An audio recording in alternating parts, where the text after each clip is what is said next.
ఈరోజు video subscriber special. ఎందుకంటే నాకు చాలా కమెంట్స్ వచ్చాయి స్వీట్ బొండా చేసి చూపించమని.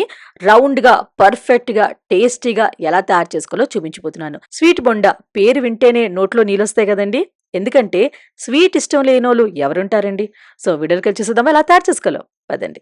ముందుగా ఒక గిన్నె తీసుకొని అందులోని 3/4 కప్పు బెల్లం తీసుకోవాలి. గ్రేట్ చేసుకొని తీసుకోండి.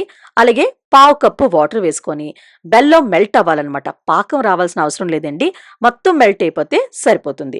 ఇలా మెల్ట్ అయిపోయింది కదా! ఇప్పుడు స్టవ్ ఆఫ్ చేసుకొని పక్కన పెట్టేసుకోండి. కొంచెం చల్లగా అవ్వాలన్నమాట అంతే. ఇప్పుడు ఒక గిన్నె తీసుకొని అందులోని 1 కప్పుతో గోధుమ పిండి తీసుకోవాలి. మీరు కావాలంటే మైదాతో కూడా చేసుకోవచ్చు. బట్ గోధుమ పిండి హెల్తీ కాబట్టి అండ్ టేస్ట్ కూడా చాలా బావుంటుంది. ఇప్పుడు ఉప్పు వేసుకోవాలి. పావు టీ స్పూన్ అంత వేసుకోండి. ఎక్కువ వేసుకోకండి. అలాగే హాఫ్ టీ స్పూన్ యాలకుల పౌడరు, కొంచెం వంట సోడా అయినా, ఈనో అయినా వేసుకోండి. కొంచెం అంటే పావు టీ స్పూన్ అంత అంతే.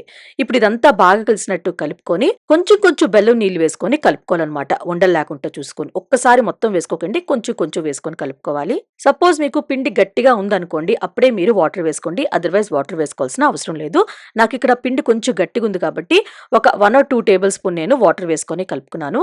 మీకు నేను కన్సిస్టెన్సీ చూపిస్తానండి. దాన్ని బట్టి మీరు వాటర్ వేసుకోండి. కొంచెం థిక్‌గానే ఉండాలన్నమాట. అప్పుడే స్వీట్ బొండాలనేది రౌండ్‌గా, పర్ఫెక్ట్‌గా వస్తుందన్నమాట. ఇలా కలిపిన తర్వాత కొంచెం బీట్ చేసుకోండి. ఒక్క 2 నిమిషాలన్నమాట. బీట్ చేసుకుంటే చక్కగా పొంగుతాయండి. అంతే అన్నమాట.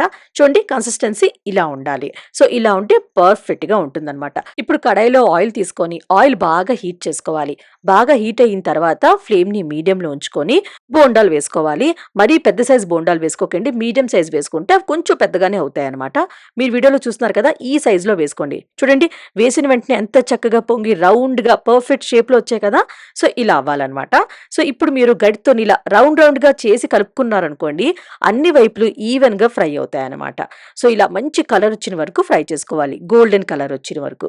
అంతేనండి. ఈ బోండాలన్నీ ఒక జాలి గరిటెలో తీసుకొని మీరు టిష్యూ పేపర్ మీదైనా ఏదో ఒక ప్లేట్‌లో అయినా వేసేసుకోండి. సపోజ్ బోండాలు పొంగట్లేదు అనుకోండి లాస్ట్‌లో కొంచెం ఈనో వేసుకోండి. ఈనో వేసుకొని పిండి బాగా కలుపుకొని మీరు బోండాలు వేసుకుంటే చక్కగా పొంగుతుంది. అంతేనండి. రెడీ అయిపోయి సూపర్ టేస్టీ స్వీట్ బొండాలు. ఇలాగే మీరు అన్ని బోండాలు వేసుకోవాలి. చాలా అంటే చాలా రుచిగా ఉంటుందండి. పిల్లలైతే మరి చెప్పక్కర్లేదండి. అంత నచ్చుతుంది వాళ్ళకి. మంచి ఈవినింగ్ స్నాక్ అనొచ్చు. మార్నింగ్ బ్రేక్‌ఫాస్ట్‌లో కూడా మీరు స్కూల్‌కి బాక్స్‌లో కట్టొచ్చనమాట. సో, అంతేనండి ఈరోజు వీడియో. సో, మనం నెక్స్ట్ వీడియోలో మీట్ అవుదాం. ఇంకొక మంచి వీడియోతో. మీరేం చేయాలి? ఒక లైక్, షేర్, సబ్స్క్రైబ్, కామెంట్ కూడా చేయాలి. సో, మనం నెక్స్ట్ వీడియోలో మీట్ అవుదాం. Bye bye.